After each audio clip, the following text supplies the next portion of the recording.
বন্ধুরা, ফাল্গুনির রান্নাঘরে আপনাদের সবাইকে স্বাগত। আবারও চলে এলাম আপনাদের কাছে অন্য এক রেসিপি নিয়ে।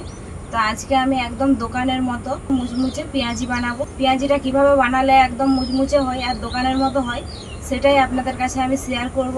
তো আপনারা ভিডিওটা প্রথম থেকে শেষ অবধি পুরো ভিডিওটা দেখতে থাকুন আর আমার সাথে থাকুন। তো এখানে আমি পেঁয়াজি বানানোর জন্য পেঁয়াজ নিয়ে বসে গেছি। তো পেঁয়াজগুলো আগে কেটে নেব।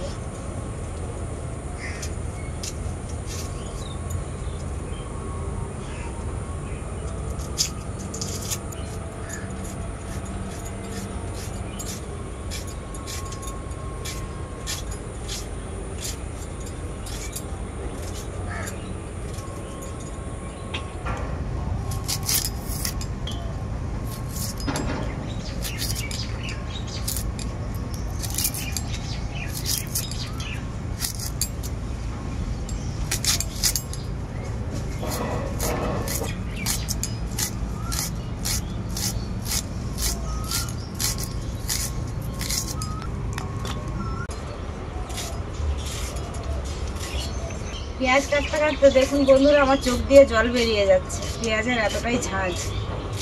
পেঁয়াজগুলো তো আমার সবই কাটা হয়ে গেল। পেঁয়াজগুলো তো আমি কেটে নিয়েছি। তো পেঁয়াজগুলো এখন হাতে করে এইরকমভাবে ভেঙে ভেঙে নেব। সব পেঁয়াজগুলো ছাড়িয়ে নেব এভাবে।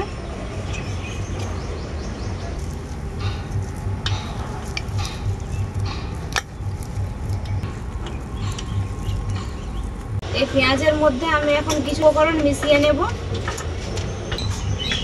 আদা রসুন বাটা, কাঁচা পাকা লঙ্কা,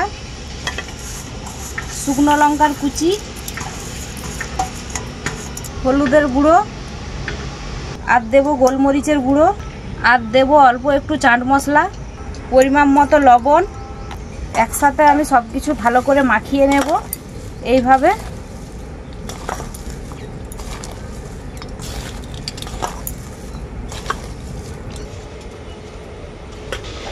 তো পেঁয়াজটাকে আমি সব কিছু উপকরণের সাথে খুব ভালোভাবে মেখে নিয়েছি।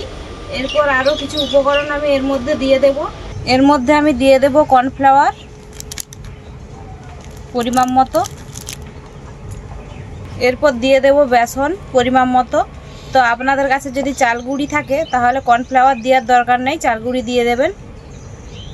এরপর আমি একসাথে এইভাবে মাখতে থাকবো। এখন জল দেব না, জল যদি লাগে তো আমি পরে দিয়ে দেব। তো যেহেতু লবণটা দেওয়া আছে তাই এইভাবে এখন মেখে নেব আমি।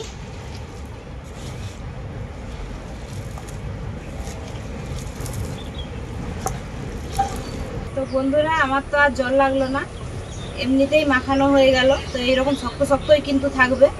তো আপনাদের যদি জলের প্রয়োজন হয় তো অল্প একটু জল দেবেন, যেমন এরকম শক্ত শক্তই থাকে।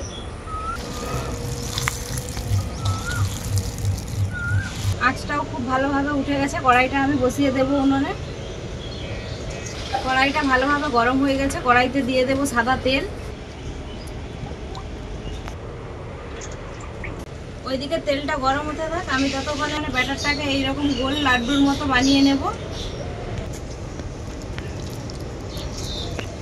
খুব বেশি কিন্তু জাগবেন না, এরকম আলতো আলতো করে গোল লাড্ডুর মতো করে নিতে হবে, যেন ফাঁপাই থাকে।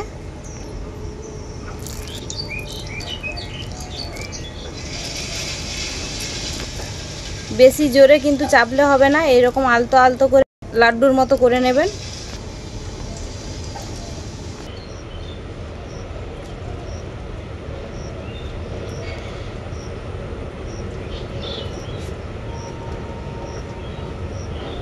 তেলটা ভালোভাবে গরম হয়ে গেছে। এগুলো তেলের মধ্যে হালকা করে ভেজে নেব।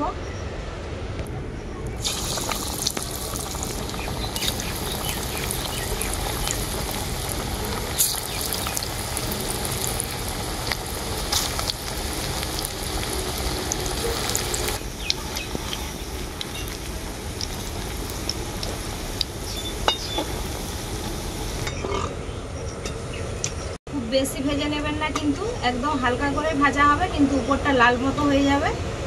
ভেতরটা কিন্তু পুরো ভাজা হবে না, কাঁচাই থাকবে। সেই রকম ভাবেই ভাজবেন।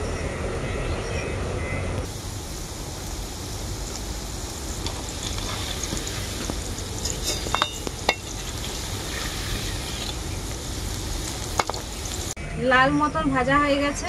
এরপর আমি তুলে নেব। এগুলো তুলে কিন্তু একটু ঠান্ডা করে নিতে হবে। বাকিগুলোও কিন্তু আমি একইভাবে ভেজে নেব।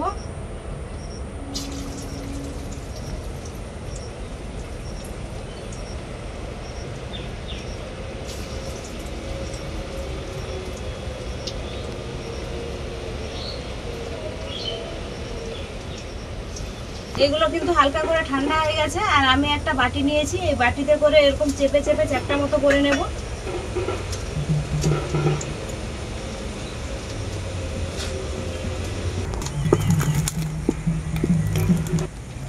এইরকম আলতো আলতো করে কিন্তু চেপে চেপে এটা চ্যাপটা করে নেবেন। দেখুন খুব সুন্দর চ্যাপটা চ্যাপটা বড় বড় সাইজের হয়ে গেছে, একদম দোকানের মতো।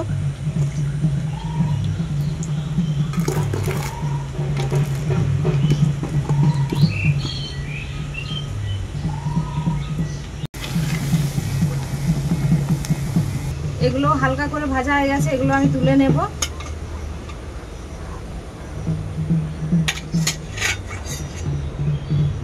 এরপর যেগুলো আমি চ্যাপটা চ্যাপটা করে নিয়েছিলাম এগুলো তেলে ভেজে নেব।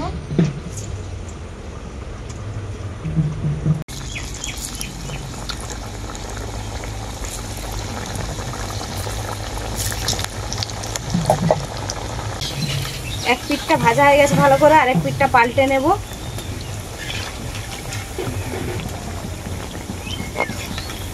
পেঁয়াজিগুলো আমার খুব ভালো করে লাল লাল করে ভাজা হয়ে গেছে, এখন তুলে নেব। দেখুন কালারটা কত সুন্দর এসছে, আর দেখতেও খুব সুন্দর লাগে। বাকিগুলো আমি একইভাবে ভেজে নেব। বাকিগুলো আমার ভাজা হয়ে গেছে, তুলে নিচ্ছি। তো বন্ধুরা, পেঁয়াজিগুলো কিন্তু একদম দোকানের মতো পারফেক্ট ভাজা হয়েছে, আর দোকানের স্বাদেই বানিয়েছি। তো খেয়ে বলছি দোকানের স্বাদের মতো হয়েছে কিনা। আর ভেতরটা ভেঙে দেখাচ্ছি, দেখুন ভেতরটাও খুব সুন্দর, একদম একদম পারফেক্ট দোকানের মতো হয়েছে। দারুণ মুচমুচেও হয়েছে, খেতে কিন্তু হেভি টেস্ট লাগছে। তো দেখলেন আমি কীভাবে বানালাম, একদম সহজ, কিন্তু এভাবে বানালে কিন্তু দারুণই টেস্ট হয়। তো এইভাবে বানিয়ে সন্ধ্যেয় গরম গরম চায়ের সাথে খাবেন, খেতে কিন্তু দারুণই লাগবে। তো বানিয়ে খেয়ে আমাকে কমেন্ট করে জানাবেন যে রেসিপিটা কেমন হয়েছে। ভিডিও ভালো লাগলে লাইক শেয়ার সাবস্ক্রাইব অবশ্যই করে দেবেন। প্রত্যেক দিনের মতো আজকেও বলছি, আপনারা ভালো থাকবেন, সুস্থ থাকবেন, নিজেদের খেয়াল রাখবেন। আবার দেখা হবে পরবর্তী ভিডিওতে নতুন কোনো রেসিপি।